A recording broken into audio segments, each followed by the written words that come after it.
24-year-old receptionist, Amanda Benson, is suing her former best friend, 27-year-old secretary, Amy Lamb, for breaking an apartment lease and for an assault.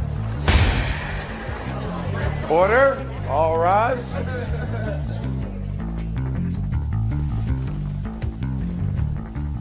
Yeah, this is case number 426 on the calendar in the matter of Benson versus Lamb.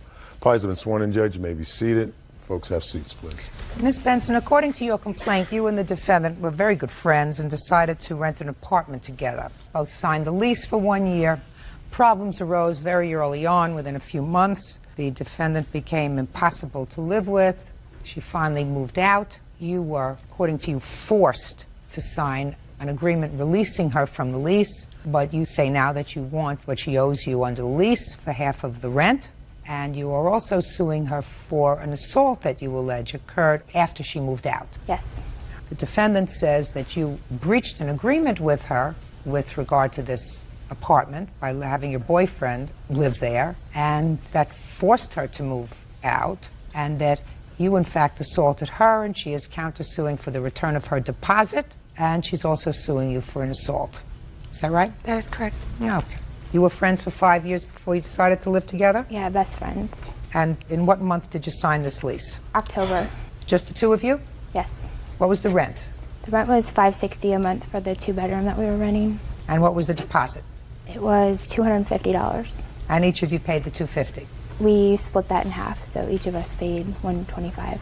Okay. Now, is this the boyfriend? This is the boyfriend. How often did the boyfriend stay over? For the first 2 weeks of the lease, she did not stay there one night. She was at her ex-boyfriend's house. That's not my question.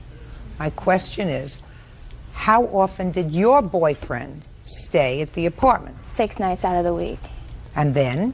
And then she did not stay there the first 2 weeks of the 1 month that we were living together. And when she didn't come home, because I work full-time, I go to school full-time till 10 o'clock at night. So by the time he did come over, it was 10:30 at night, and if she wasn't there, I wanted him to stay for my safety. I felt safer having somebody stay there with me. How many nights a week did he stay at the apartment? 6 nights a week. And how long did you live in the apartment, you? How many months? 1 month. 1 month? Yes. And for the 1 month that you actually lived together, he was there all the time? Yes, ma'am. And he wasn't paying any rent? No, ma'am. That's not right.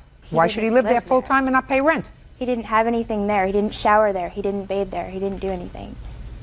I'm not talking about his physical hygiene, Miss Benson. I'm talking about the fact another person is living in the apartment and not paying any rent. It's not right that he lived there.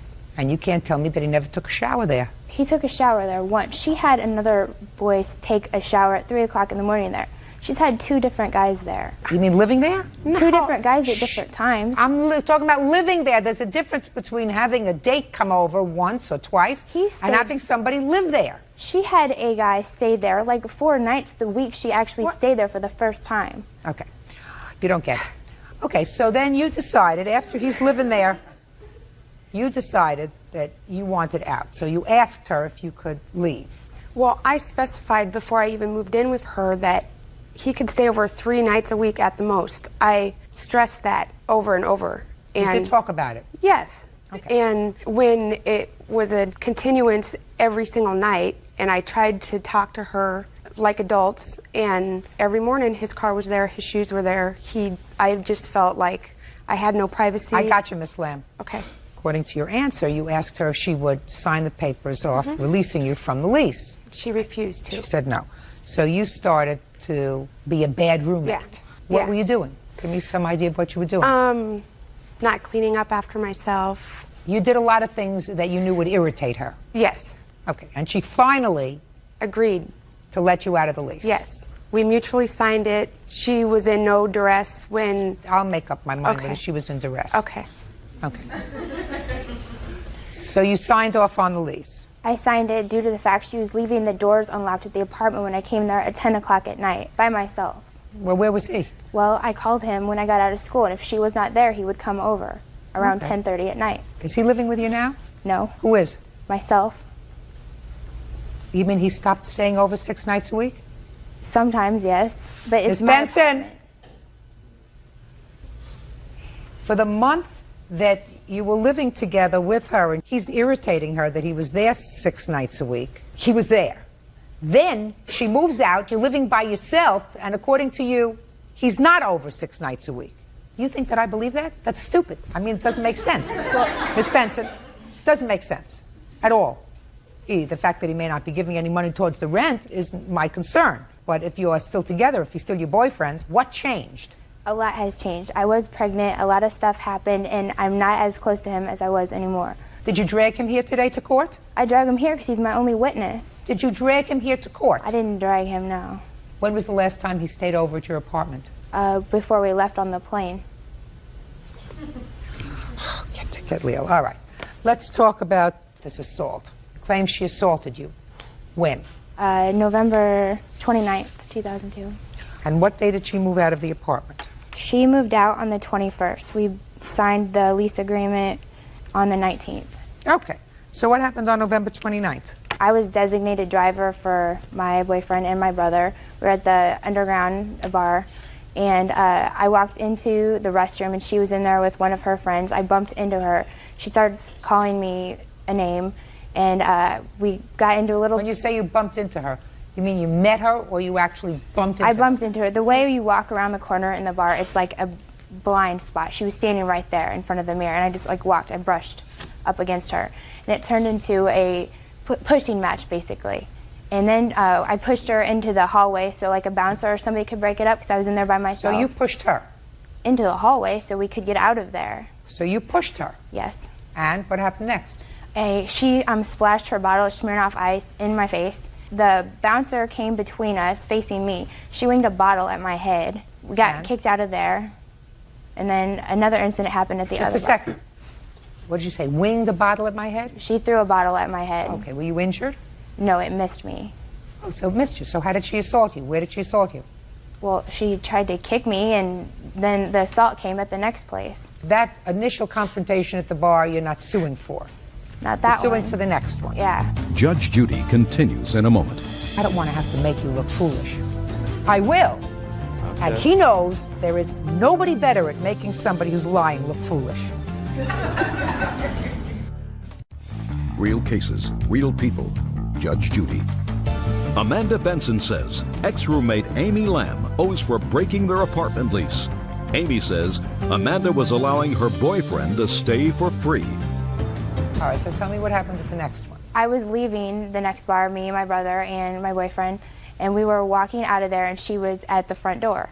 When I tried to walk past her, she grabbed my shirt. She scratched my chest. The pictures didn't show up. Otherwise, I had pictures of a big old scratch on me. And she spit on me, spit in my face, and all I know is somebody she was with tried to throw a punch at me. Okay, and that's what you're suing for? Well, yeah, it caused a lot of stuff. A lot of stuff happened. Okay. Anybody arrested? No. Police called? No. Did you seek... Shh. I'm sorry. Did you seek medical treatment anywhere? Not for that. Well, that's all I'm interested in. Okay, now, Miss Lamb, you say that she assaulted you. Yes, ma'am. So why don't you tell me your version of the events of the 29th? She came into the restroom at the first establishment, purposely ran into me, and she turned around and almost fell over. I believe she was intoxicated. I was drunk, or I was pregnant. Don't speak, Miss Benson. You have to be quiet. You had your turn. Go ahead. I tried to leave the restroom, and she pushed me from behind. My friend here witnessed everything, and the bouncer came out when we exited the restroom. There were drinks tossed, and she got kicked out and is not able to return to that establishment. And we walked over to the next place. Well, why did you leave if she got kicked out? Well, you all got kicked out. No, I didn't get kicked out. We just stayed, and then we went to another club. I was showing the doorman my ID, and she punches me in the face. I have a police report that has... Can I see it, please? Yes, ma'am.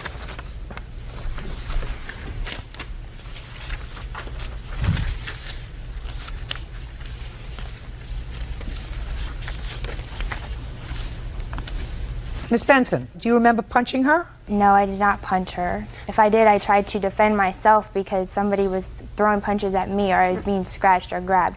It was in the middle of a bunch of people. I was walking in the club. I wasn't even in there yet. I was walking out of the club. You have any witnesses? Step up. Tell me your name.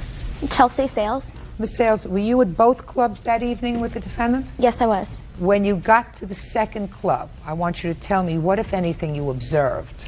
I was the first one that walked in, and I saw the plaintiff as I walked in, so I turned around to look at Amy to make sure she was okay, and next thing I know, she's throwing punches. The plaintiff was throwing punches. She hit Amy, and she hit our friend Stephanie, and Amy was bleeding. She did? Yes. Did you see her connect with a punch? Yes, I did. And then the bouncers came, and I was pushed up against the wall. Okay. Was your boyfriend with you that night, Miss Benson? Yes, he was. Step up. Tell me your name. Anthony Sandell. Mr. Sandell, what kind of work do you do? I work for a rental company. Where do you live? I live with my parents. Sure you do. What's a big strapping guy like you still living at home? I don't have anybody to move out with. Sure you do. Sure you do. Plaintiff says you were living with her 6 nights a week for a month. Actually, I was not living there since nothing of mine was there. Is that what you consider not living there because you had no clothes there? I stayed there probably about 6 nights out of the week when Amy was not there. Is what you're telling me now, Mr. Sandell, under oath, that once she moved out, you stopped staying over there? No, I didn't stop staying there completely.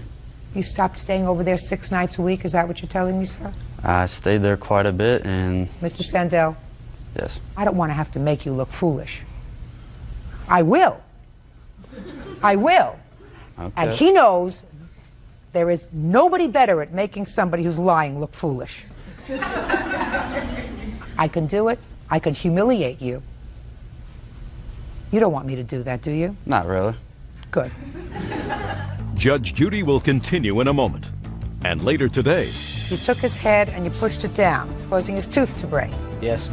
Is the scenario that your son gave to you the same one that he just gave to me, or was it slightly different? Slightly different. real cases, real people. Judge Judy. Amanda Benson says ex-roommate Amy Lamb owes for breaking their apartment lease. Amy says Amanda was allowing her boyfriend to stay for free. You were at the club on the 29th with your girlfriend, is that right? That is correct. Was she pregnant at the time? Actually, yes, she was. Was she drinking at the time? No, she was not. Are you telling me that she had nothing to drink? I think She just told me that the drinks were flying. That was Mr. from her. Sandell? No, she said the drinks were flying. Are you telling me she had nothing to drink? Is that what you're telling me? That is what I'm telling you. Did you get thrown out of the first club too, or just the plaintiff? I got kicked out of there too, yes. Mm-hmm. So it must have been pretty bad for you to get kicked out. Not really. Not really. No. Mm-hmm. Well, we both know the owner of the club, both me and her. We know the owner. You both know the owner? Yes. I know the owner. Shh. What difference does it make? Both know the owner. That's why she got to stay. Well, you both know the owner, according to Some the of plaintiff. us know the owner better than the other. Oh, really? Mm-hmm. Listen, police report says that she had a bloody mouth and that she had a knot on her head. I have a witness who says that you threw the first punch. And I also have an independent report saying that there were injuries. You had no injuries, none whatsoever. Your lawsuit's dismissed. Your lawsuit with regard to any rent that she owes you is dismissed because you signed off on the lease that she could leave because you breached an agreement that you had with her that while each of you had a boyfriend, they weren't going to be living there. I find that you and Mr. Sandell were living together despite the fact that he didn't keep a change of underwear at your house and he was smelly because he didn't shower there regularly. He still lived there. He's only there after 10:30 at night. Speak not. Now it's my turn. I listened to you, I listened to her, now I'm ruling. And if you think that I believe that after she left, you didn't have him stay there regularly, when the reason you told me you had him stay there regularly because you were afraid to live alone because she wasn't staying home, I mean, you have to get your story and your ducks in the water because then it makes a cogent tale. So I believe he stays there. I believe he stays there all the time. So you get nothing. Zero. As far as the assault is concerned, I don't find that she assaulted you in any way.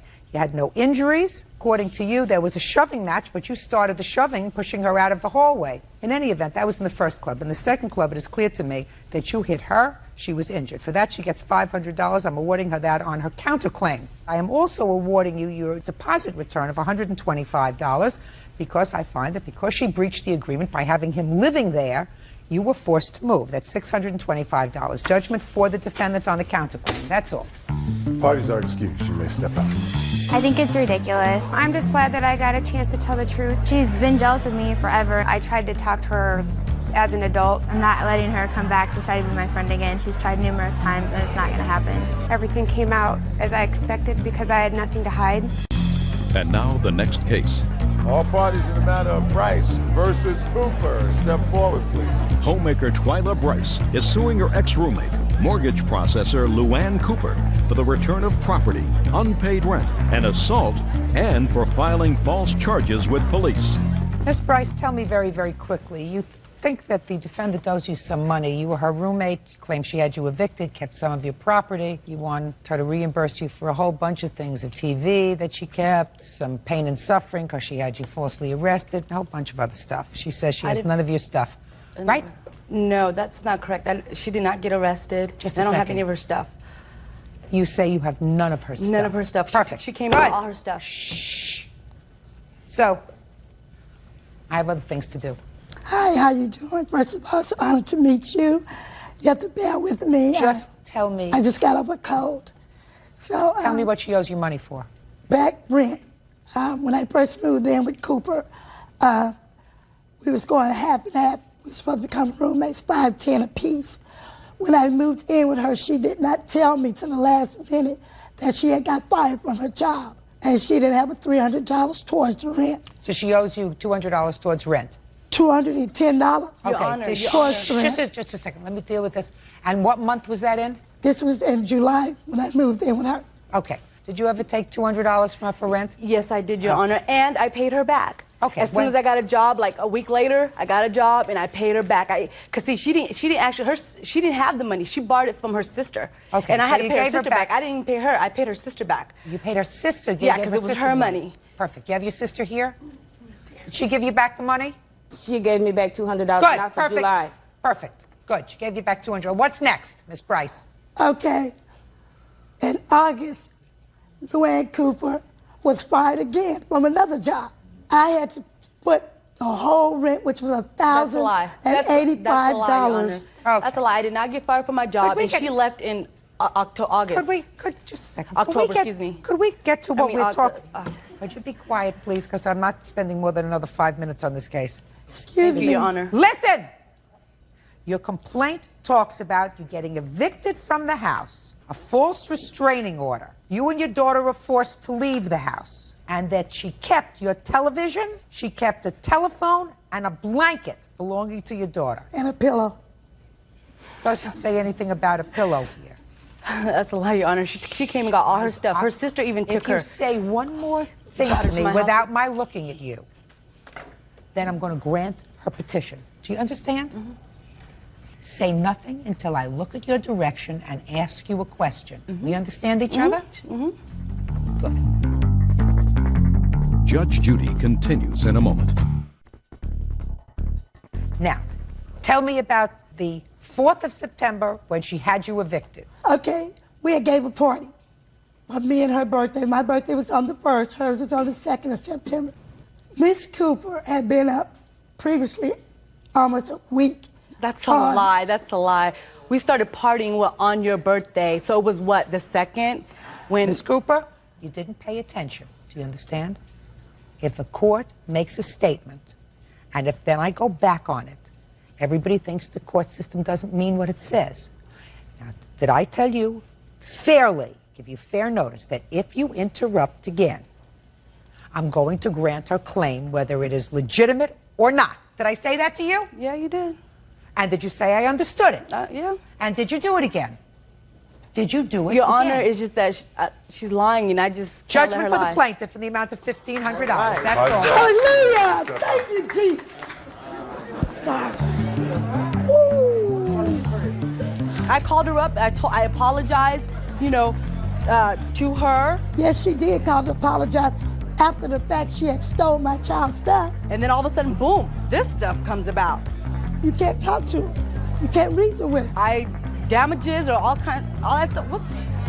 No, I'm the victim here. I could have presented the truth right here, but that was on her. She was quick to snap. I wasn't gonna sit there and let her lie about me in court and on television. No way. Hey, I'm happy. Thank you, God. Hallelujah. And now the next case. All parties in the matter of Nelson versus Bryant. Step forward, please. Homemaker Deanie Nelson is suing her granddaughter's fiancé, 24-year-old roofer Adam Bryant, for the cost of a plane ticket. Miss Nelson, your granddaughter was coming out to visit with you this past Christmas holiday season. Is that That's right? right. And you and your granddaughter agreed that you would purchase her plane ticket for her, which you did. Right, I usually do when she comes. Well, this year she decided to bring her fiancé/boyfriend, Mr. Bryant. And according to you, she called you and asked if you could put his airline ticket on your credit card. And you spoke to him, and he agreed that he would pay you back for the ticket when he got there. That's right. And they came and you entertained them for the week, Yes. and he didn't pay you back. And you want the $286, I think it is, for the airline ticket. That's right. Okay. All right, Mr. Bryant, let's go back for a second. Is this your girlfriend or your fiancé? Fiance. Does she have a ring? Yeah. When did you give her a ring? November, maybe December. So before Christmas. Right. And when are you planning to get married? A couple years down the road. When your fiancé asked you if you wanted to join her for Christmas, what did you say to your fiancé? Yes. And what did you talk to her about the plane ticket? Just what Mrs. Nelson said, that I would repay her when I got down there. So that was the plan. It was a loan. Yeah. So why didn't you give her back the money? Well, when I got there, I didn't have enough money to pay her, and I asked her to wait on this check and whatnot, and then I get something in the mail saying that she claims my account was closed back in September. I don't know how she would have ever obtained that kind of information, but... Did you give her a check? Yeah, I did, and I asked her to hold it for a few days. Did you have his check? Yes, ma'am, I did. Did you try to deposit it at some point? Yes, I did. And what happened? The check was returned, stamped account closed. You have the check with you? I do. I'd like to see it.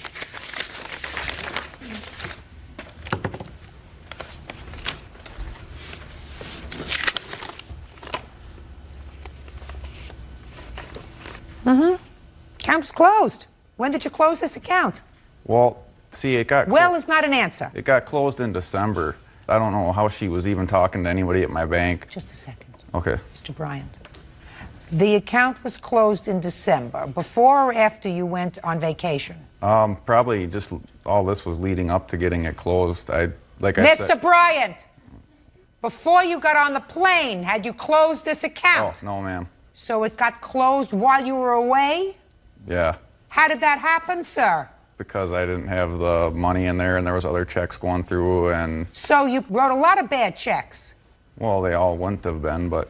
You wrote a lot of bad checks, more than one. Right. Mr. Bryant, is there any legitimate defense that you have with regard to this debt? As far as not paying it back? Yes. Well, Mrs. Nelson was supposed to...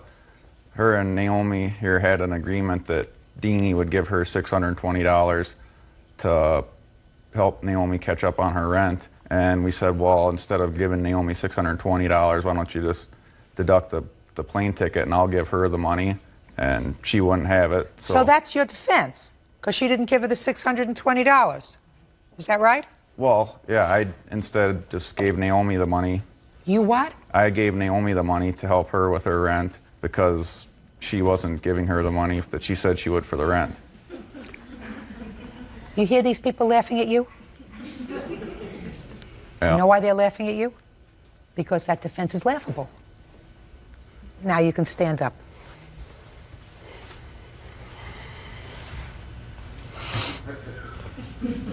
If she has an agreement with her granddaughter to make her granddaughter a gift of $600, not a loan, but a gift, you got nothing to do with that. You have absolutely nothing to do with that. And if she decides not to give her that gift, she has no case against her grandmother. Grandmother changed her mind. I don't want to give you a gift. Period. Since when do you horn in on a gift between two people who are related by blood?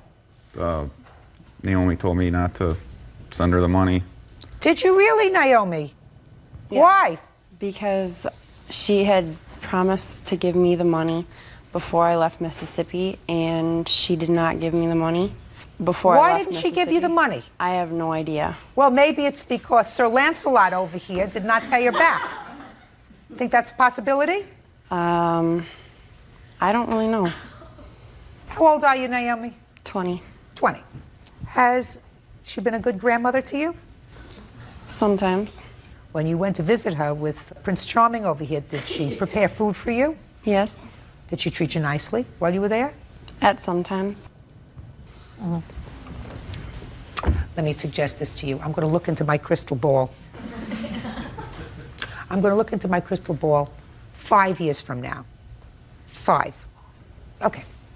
Crystal ball, where will they be 5 years from now? 5 years from now, you won't even remember his first name.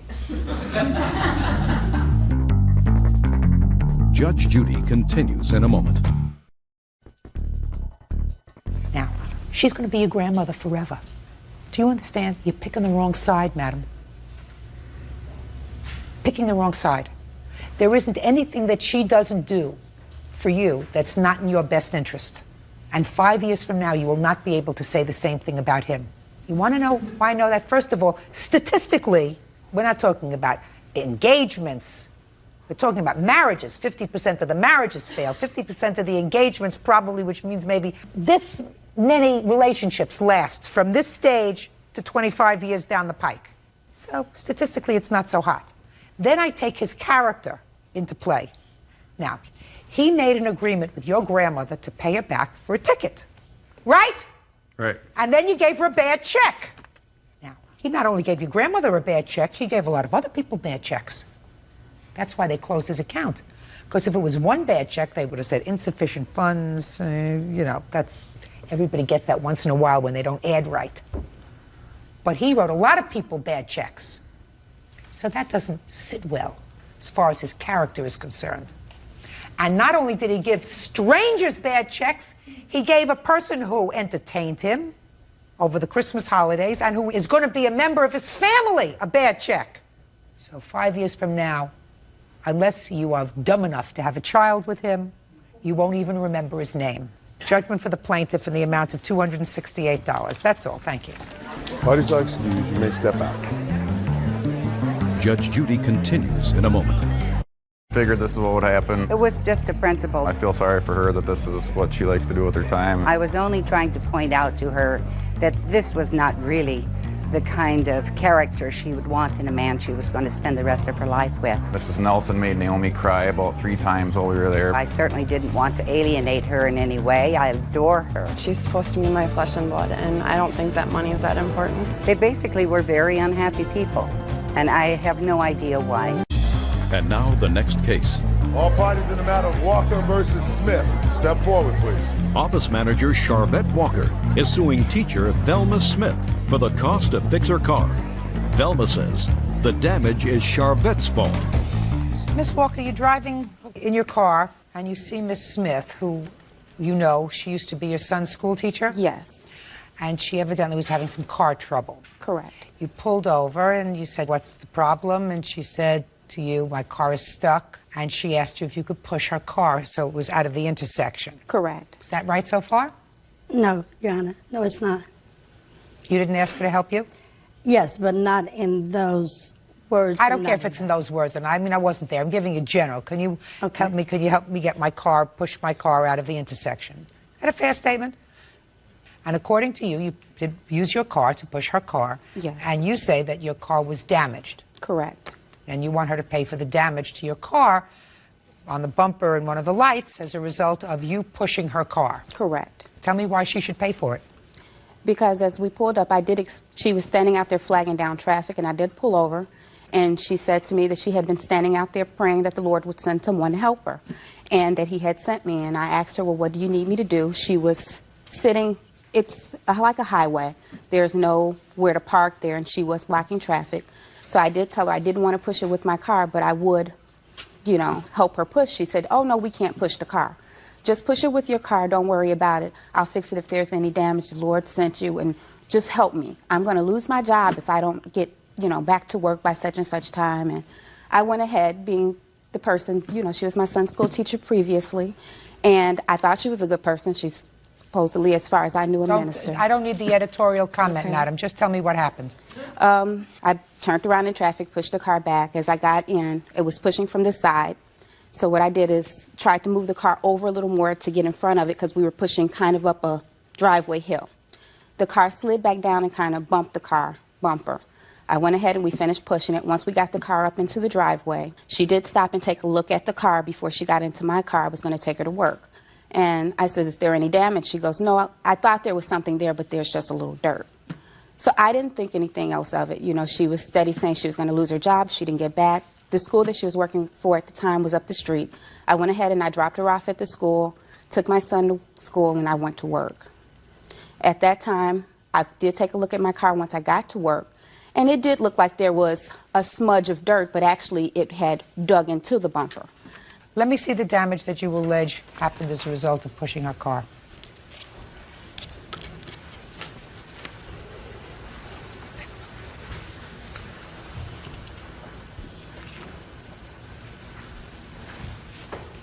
Now I'll hear you. She stops the car, and what does she say, and what do you say to her? She asked me what could she do to help.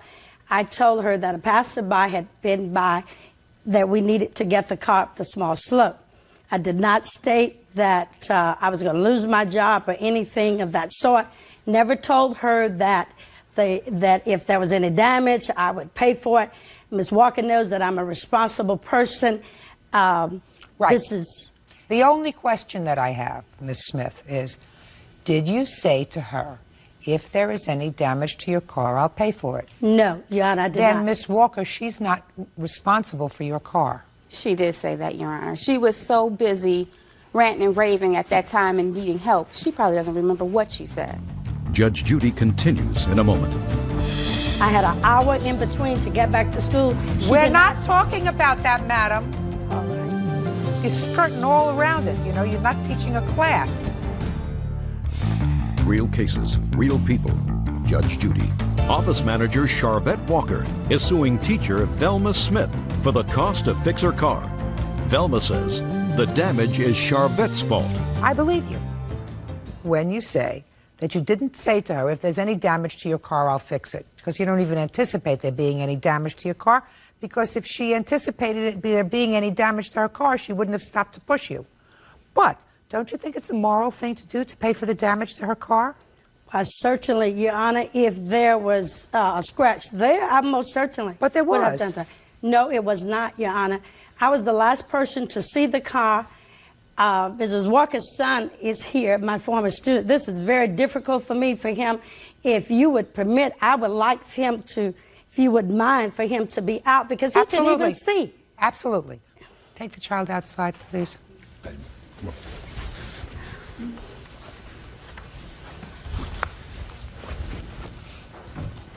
Okay?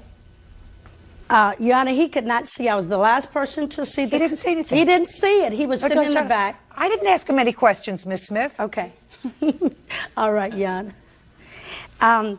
For a person who's standing here lying, this, if I may, Your Honor, is the same person who wrote this for me. May I? Sure. Ma'am. Ma'am. Okay. Yeah. Gives me something to do. Okay. Thank you. Thank you. I didn't know that. I didn't know that. Thank you. So she wrote you a lovely poem. Yes, go ahead. She's standing here lying, saying that I kept saying I'll lose my job. First of all, forget that. Okay. Forget that. First of all, Your Honor, her story is too inconsistent. When she called me and told me about the damage, it was on a Wednesday. This happened December the 13th, which was a Friday. And she called and said, I'm sorry to have to call you.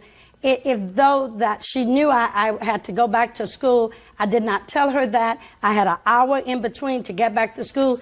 We're not talking about that, madam. All right. I'm saying to you, because you're skirting all around it, you're not teaching a class. I said to you, I believe that you did not say to her, if there's any damage to your car, I'll fix it. I am telling you that I believe that this happened as a result of pushing your car. Don't you believe it is the moral thing to do to pay her for the damage to her car? No, Your Honor, there were no scratches on the car. There was none. And I did put How long were you outside waiting for somebody to push you? 20 minutes altogether. What had happened to your car that caused the car to become disabled? I wasn't quite sure whether it was out of gas, and that is what I stated to Ms. Walker. So you don't know why, but your car just stopped dead in traffic? It just stalled, yes. Wow, that's happened. That's pretty frightening. There are cars driving by you. That's pretty frightening. You're standing out there for 20 minutes. Nobody's helping you. Is that right? Yes. I just changed my mind. Judge Judy continues in a moment. I believe that you did tell her that if there was any damage to your car, I'll pay for it. Can I see the estimates for your car, please? Yes, ma'am. Your Honor, I have one other thing I'd like to show you, too. She did also send my dad a card for Christmas in regards to the fact that I'm sorry about your daughter's car. If she felt she did nothing, why would she send him a Christmas card stating that she was sorry? I don't know. Let me see it.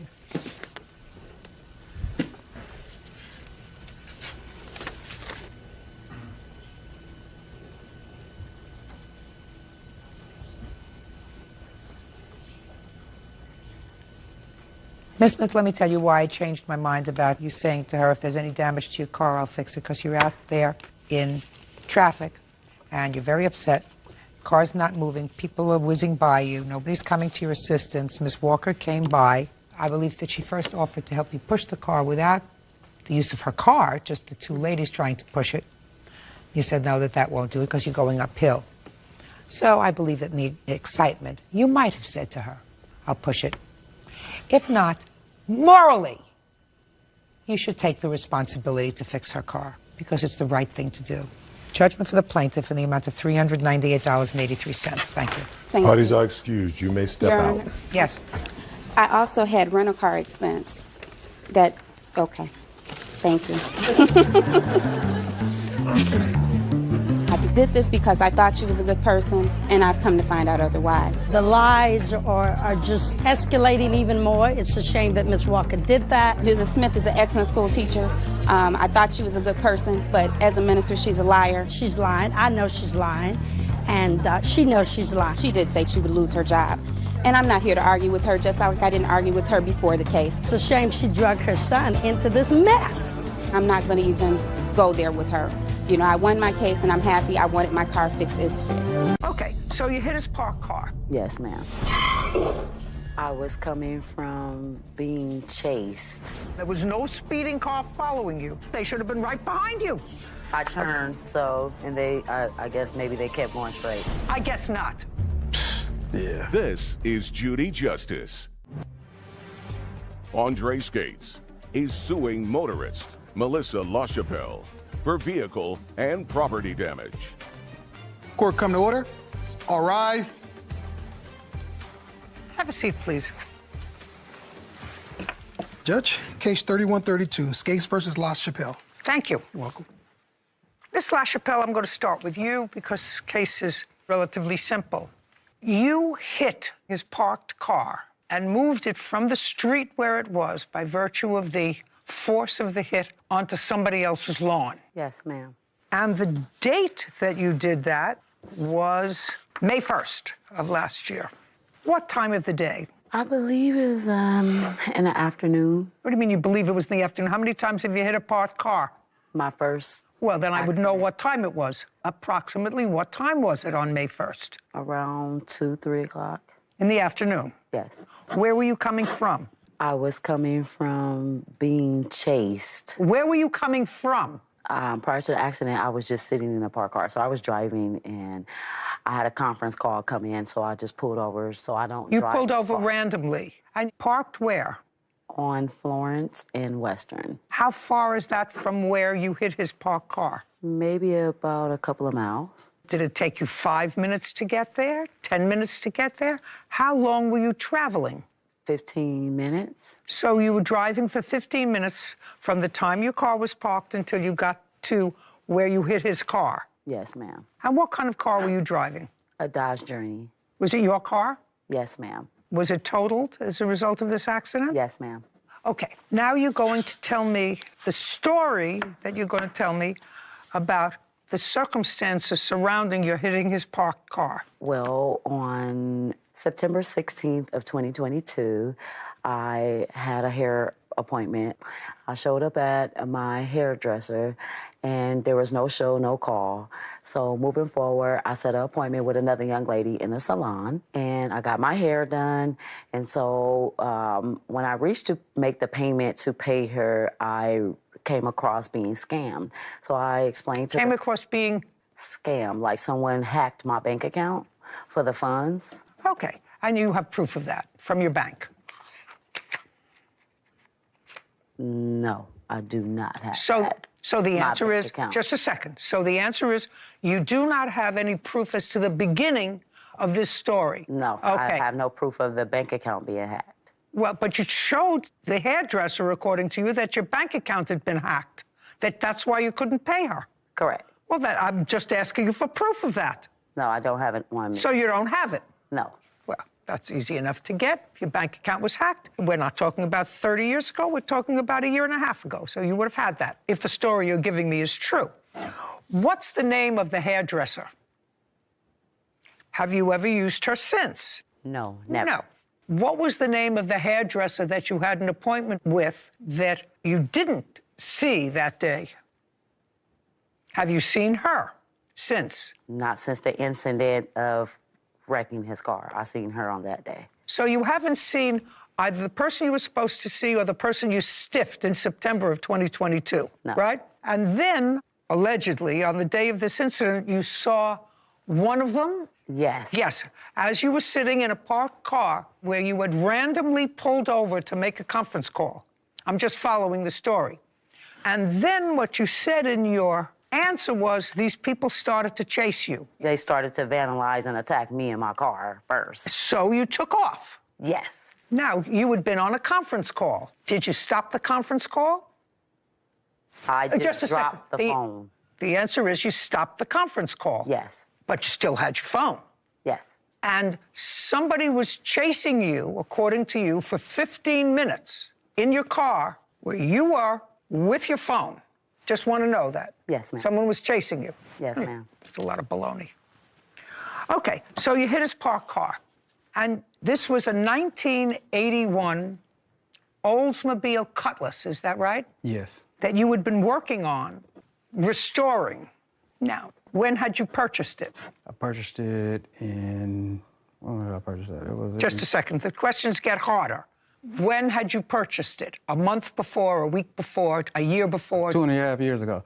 When you purchased the car, who did you purchase it from? I don't have his last name, but I have it in my phone. But his name was Jose, and he was from San Diego, and that's where I purchased it from. And how much did you pay him for the car? I paid him $10,000 for it. And you also have proof of that? Yes. I'd like to see it. Well, I'm gonna put it. I don't think I brought the bill of sale with me though. That sucks. I know you needed that. Do I got the bill of sale? No, I don't have the bill of sale. Hold on. Let me see. It's in my phone from that date. Where'd it go then? Yes or no, sir? That's a very easy thing. Don't waste my time here if you don't have a bill of sale in your phone. I don't have it in my phone. Okay. Very good. And you don't have it there. Okay.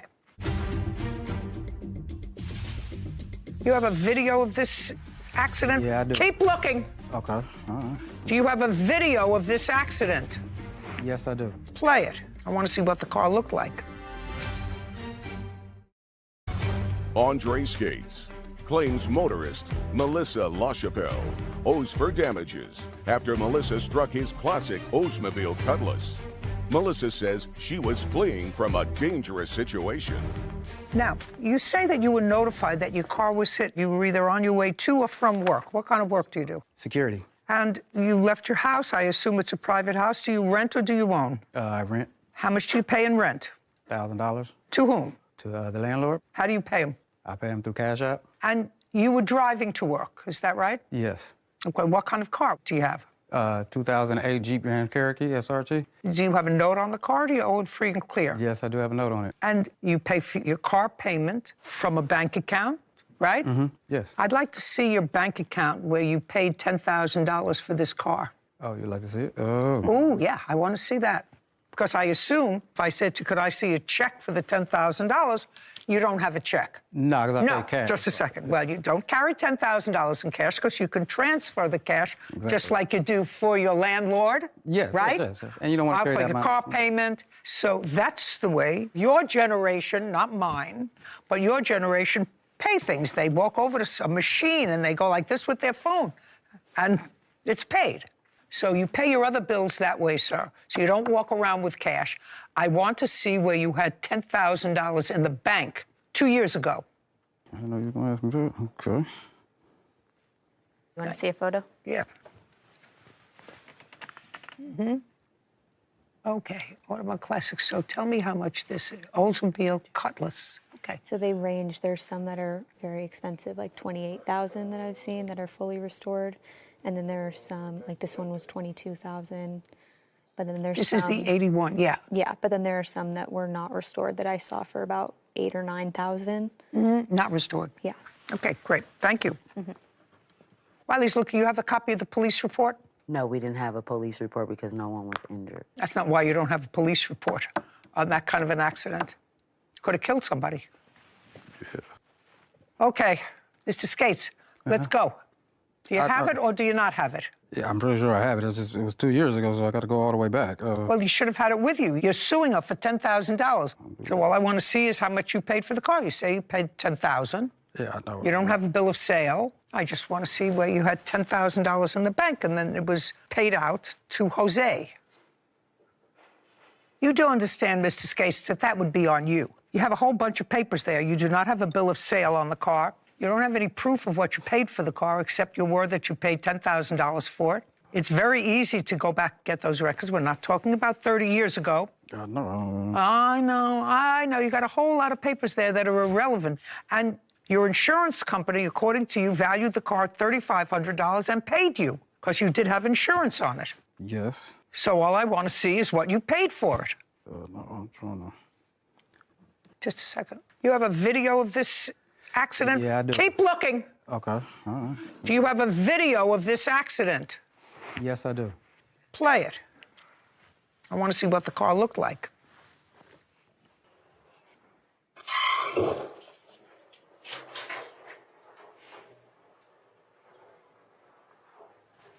Play it one more time.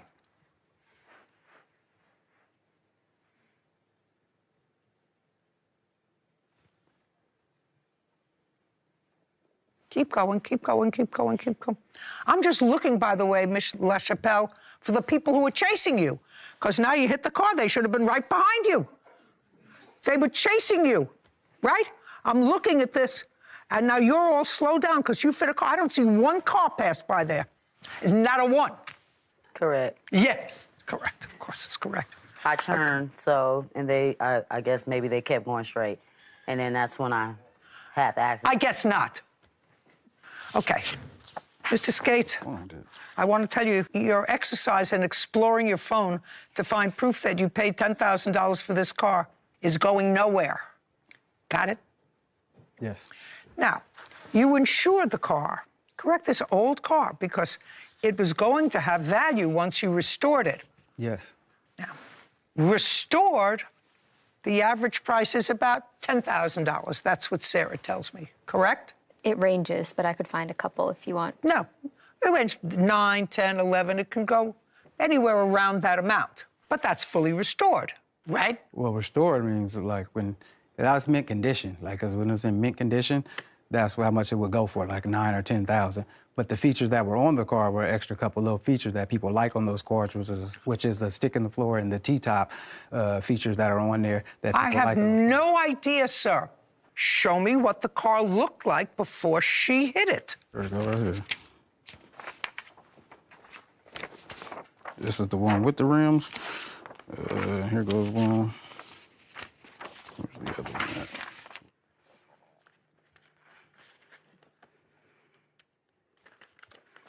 Oh, that's good looking. Now, when you bought the car, sir, was it running? Were you able to drive it back from Jose's? No, I had to get it towed. So when you bought it, it was not running? No. So you didn't pay $10,000 for it? Yes, I did. Yeah, I don't believe that, sir. There's one car available for sale that's a 1981 Oldsmobile Cutlass that's drivable, that's $5,100, not fully restored. That's today. That's why I was saying the features that it has on I it. don't care about the features. You bought a non-running car that had to be restored to running so that you could resell it.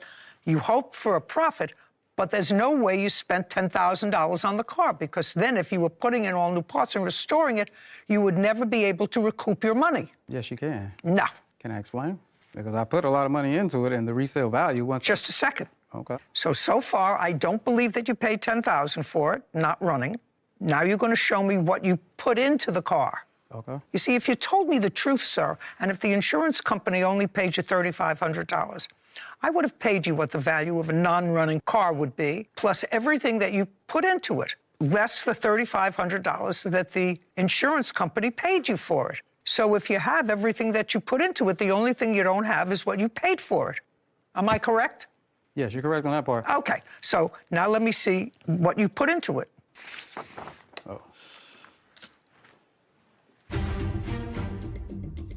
You told them that you had insurance, and you didn't have insurance. I did not tell them I had insurance. I told them the truth. The same thing I told you. You know, I want to introduce you both to the truth. Hello, how are you? I understand who you are. Thank you very much.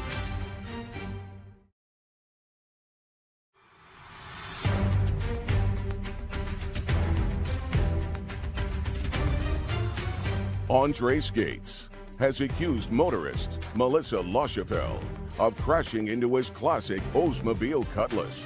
Melissa claims she was being chased by another vehicle. Now, all of your receipts for the car parts that you purchased total $9,393. Less the $3,500 that you were paid by your insurance leaves just for the parts alone $5,893. Even if you paid $5,000 for the car, you're at $10,000. Do you understand? Yes. So if you would given me a figure that I understood, because right now you want me to believe that a man who works very hard in security paid $10,000 for the car and $10,000 for parts. Yes. And the average range for the car is? Between 9 and 18. Between 9 and 18,000. Yes. To buy a restored car, and you've already put in $20,000 in the car before you sold it. And I don't even know if it was ready to be sold. Do you understand? That's how much I was going to sell it for. It was like $20,000. That's what I was trying to explain. Just so I understand that. You've already, if you want me to believe, sir, that you bought the car for 10, you're already at 20. So even if you sold the car for its highest price, which is 20, you'd be breaking even. That's not what you bought it for. Well, no. You bought it to make money.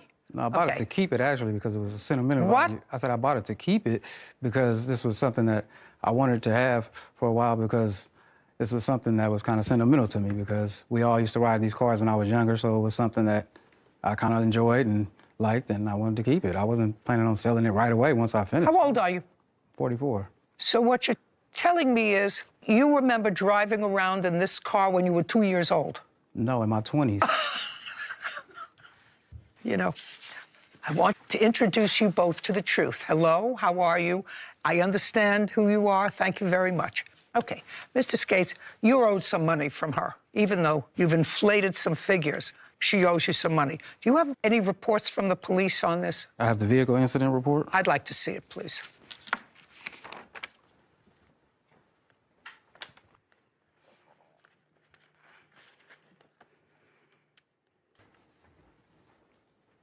Can I see just the proof from your insurance company, please, of what they paid you out on the car? And her insurance paid you, is that right? No. Was your insurance? Oh, you said my insurance? Yeah, my insurance paid me, not her. Why didn't you? Hey. Her insurance paid me. Put your phone down. Oh, I have it on my email. Why didn't your insurance pay him out? I didn't have insurance. I was switching my insurance policy to a new company. Oh. And I got So into just an a second. accident.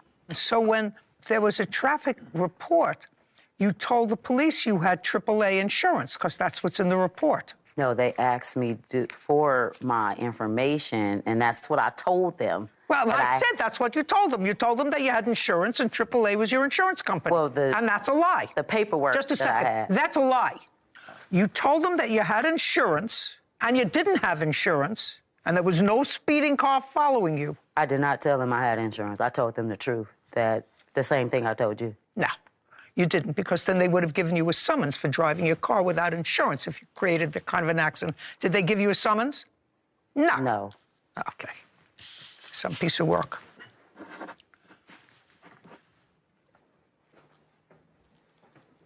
So your policy limit was $3,500. Is that Yes. Is that correct? Mm-hmm. Okay. Where is the car now? The car? It's not an answer. Where is the car now? In front of my yard.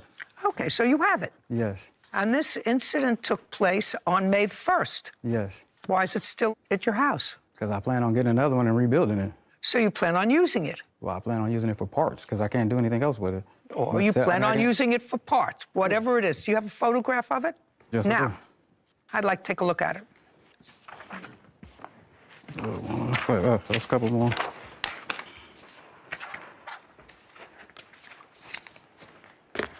Oh, gee whiz. Yeah. Yeah, there's no way you can use this car. Why don't you just scrap it? Well, because I was planning on, if I took her to court and won some money, I was going to try to buy another one, rebuild it, use some of the parts off of that one, and try to get my car back, you know? That's just, I mean, it's a big loss for me. I mean, what am I going to do? I mean, that's all, only way I can see I can get back, you know? Okay. Valuing the car at $10,000, which is $9,000 what you put into the car. I have no idea what you paid for it. You got $3,500. I'm awarding you a judgment, sir, of $6,500 against the defendant. Judgment for the plaintiff in the amount of $6,500. We're finished here. I would have taken your license away. This court is adjourned.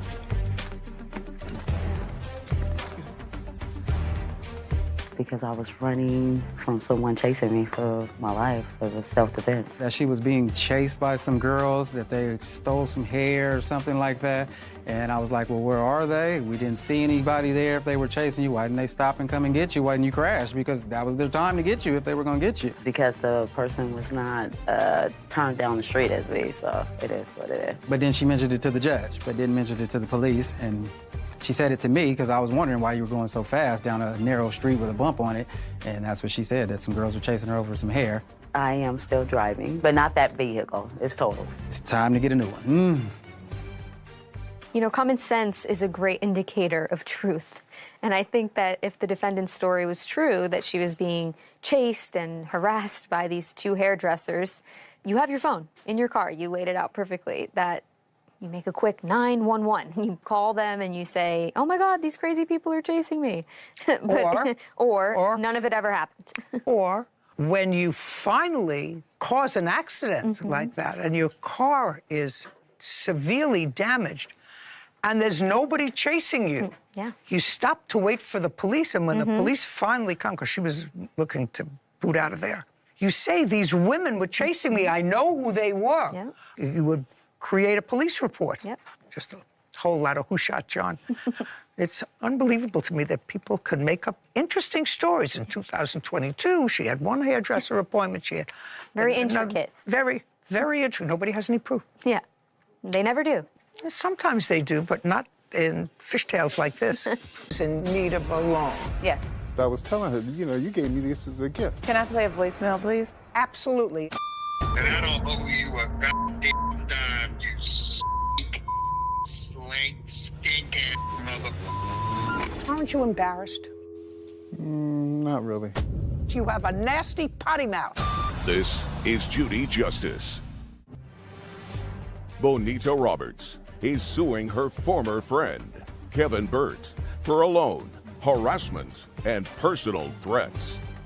Court come to order. All rise. Have a seat, please. Judge, case 3113, Robert versus Burt. Thank you. You're welcome. Miss Roberts.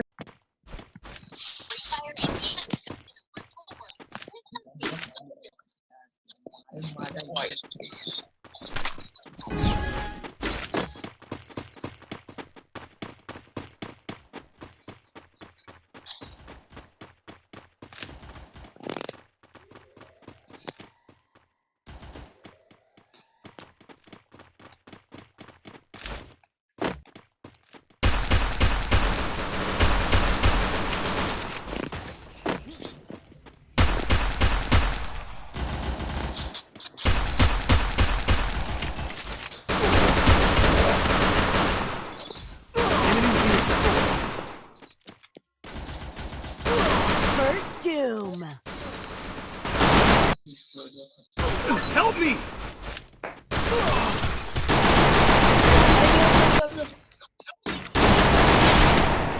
आ रहा है बंद आ रहा है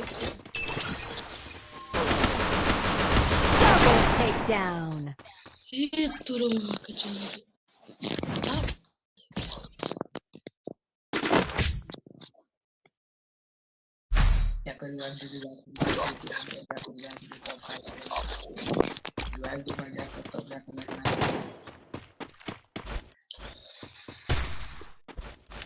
अरे भाई wife जी जाकर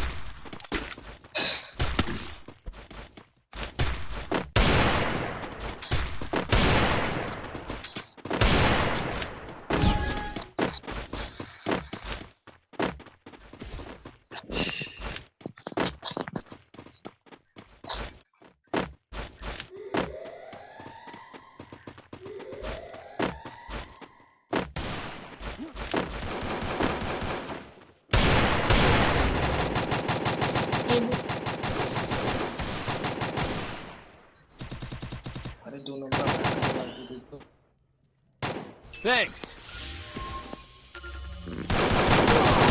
First doom.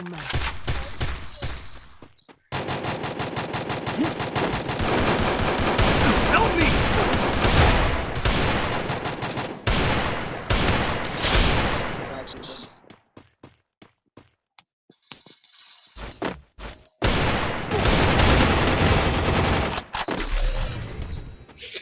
turmai ke burşu olmayı bu.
First doom. Help me! Help me!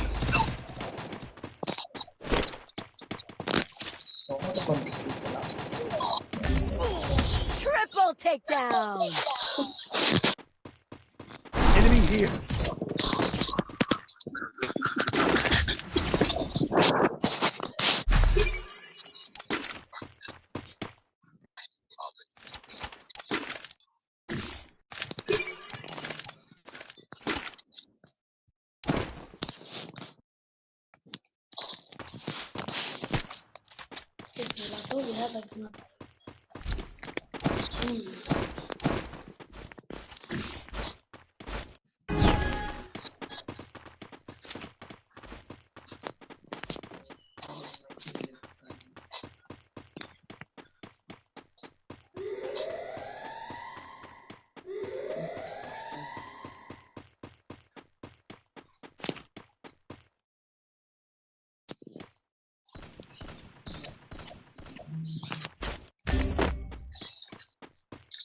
First doom. I need glue wall.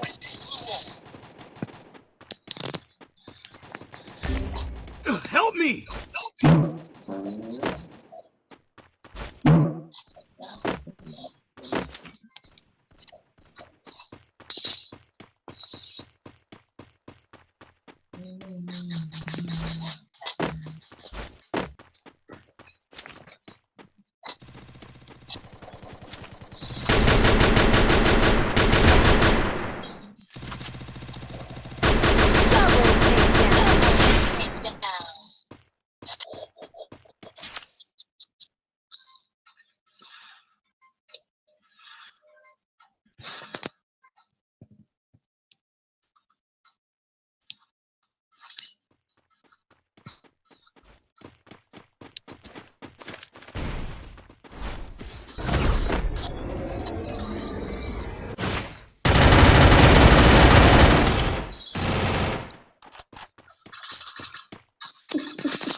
Free Fire.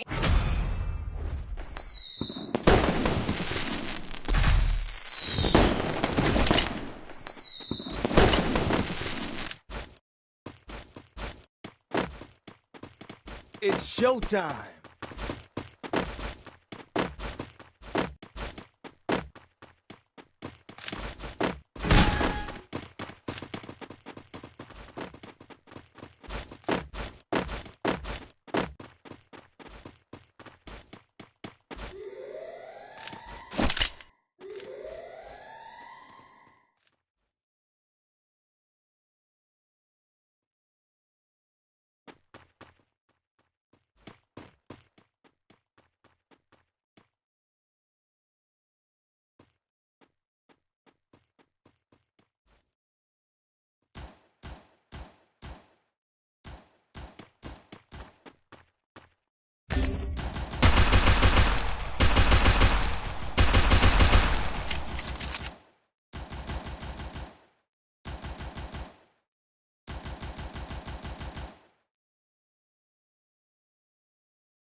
Help me!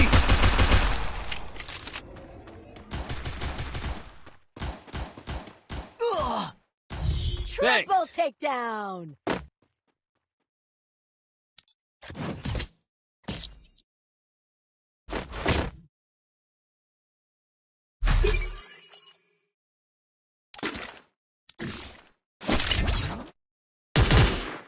Restored EP for everybody.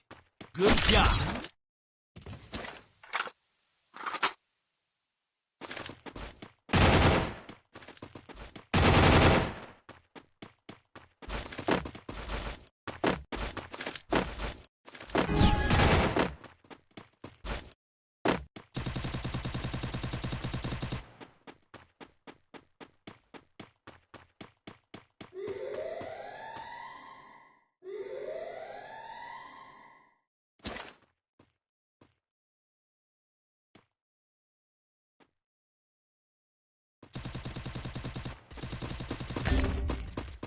Help me!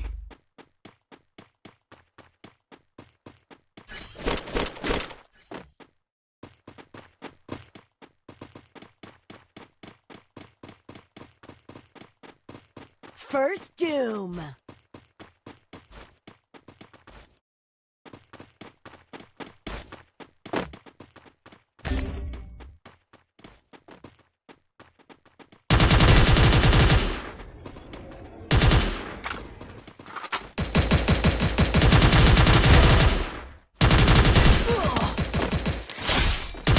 Help me!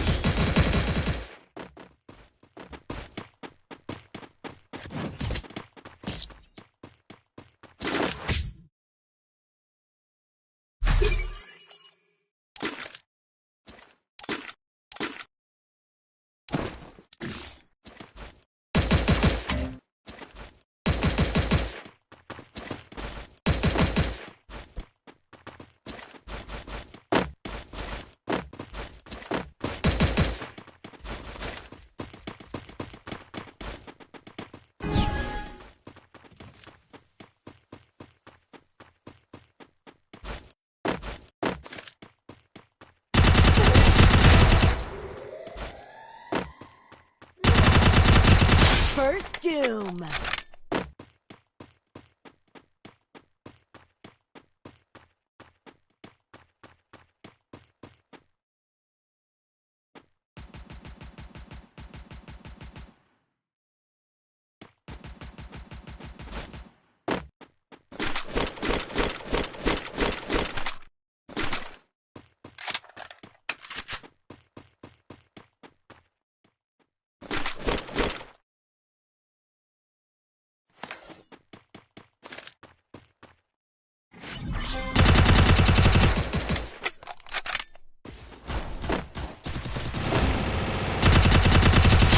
Triple takedown. Good job.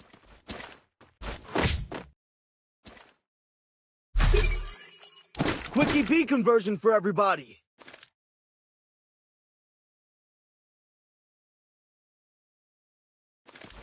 Resources here.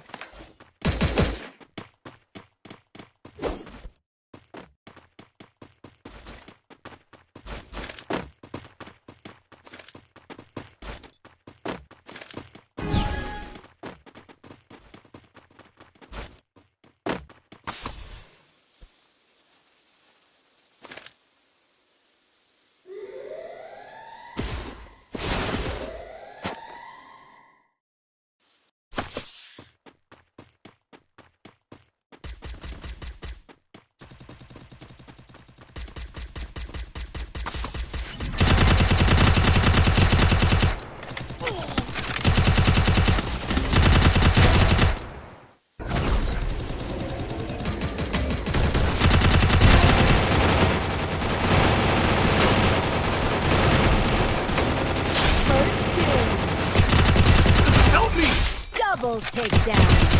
Triple takedown.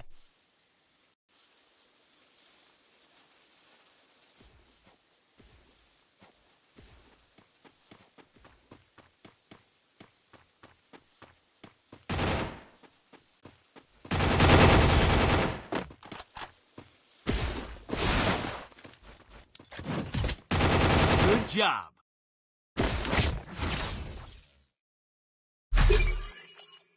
Restored EP for everybody.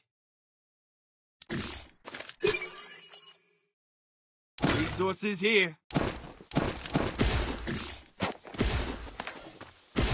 Thanks.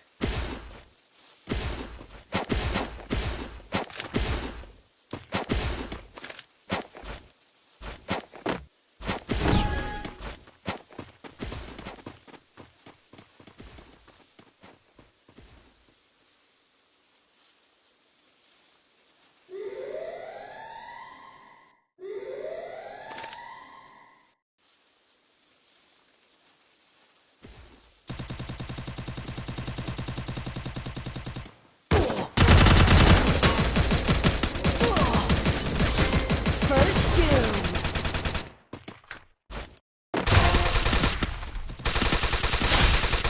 Double takedown.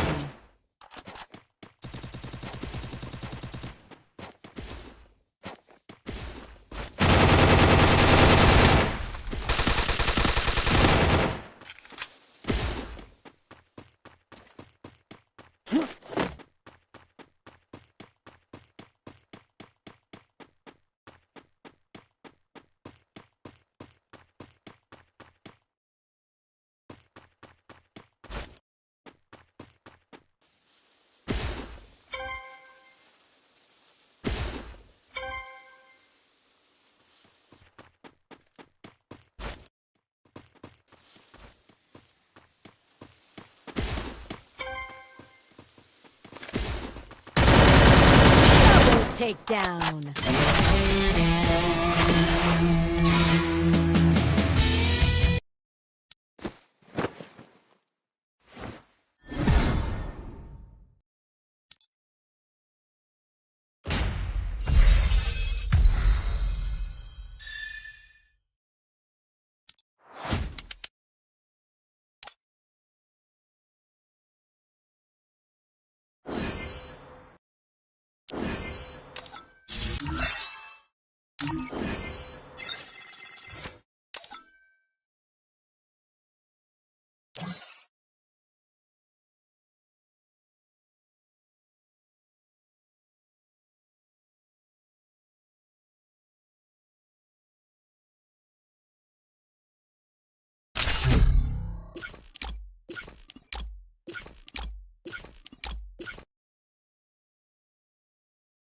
Free Fire India is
glue wall. Double takedown.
First doom.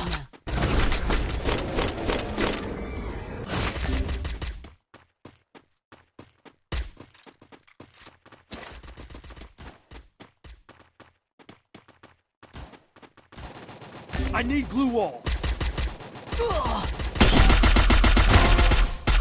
Double takedown. Triple takedown.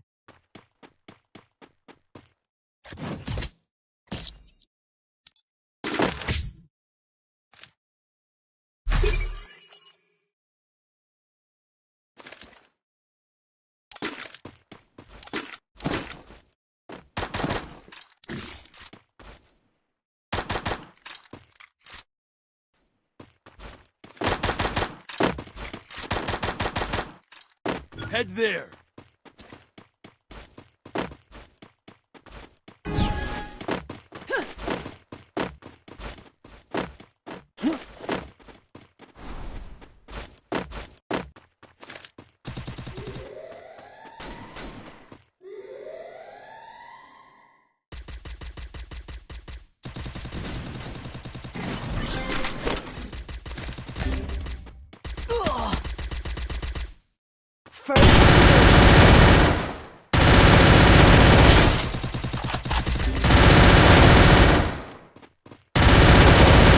Double takedown.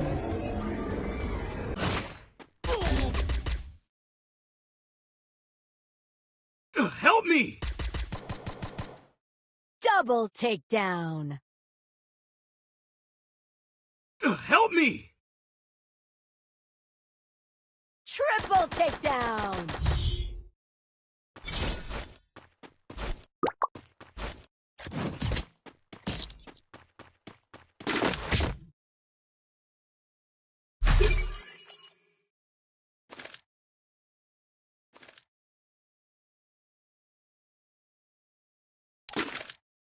Quick EP conversion for everybody.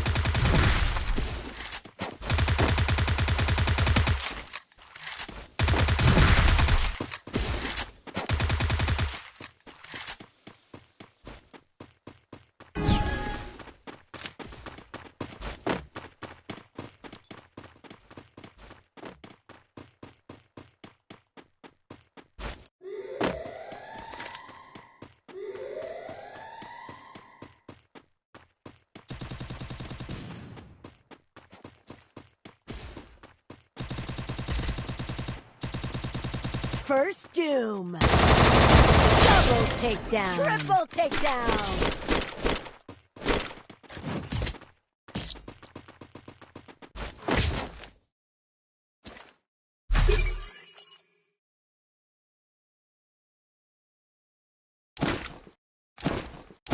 Quick EP conversion for everybody.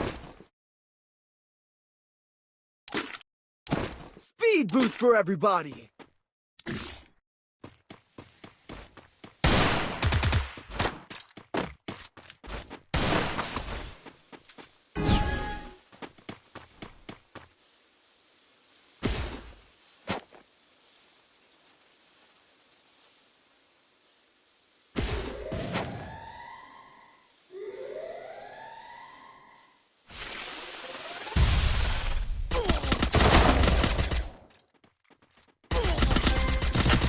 First Doom.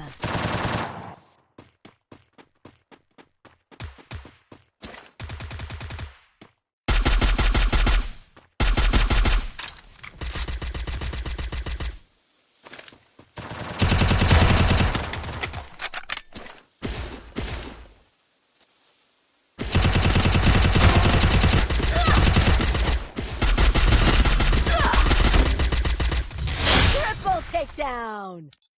Enemy spotted. Thanks. Nice try.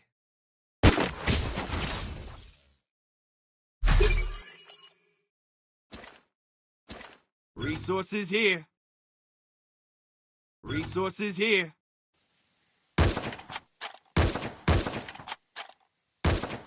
Resources here.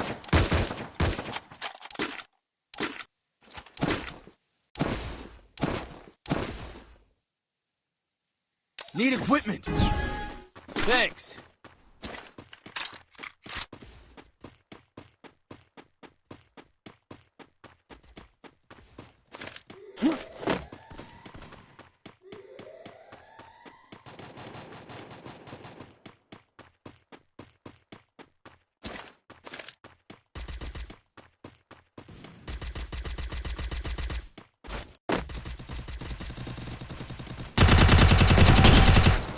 First Doom.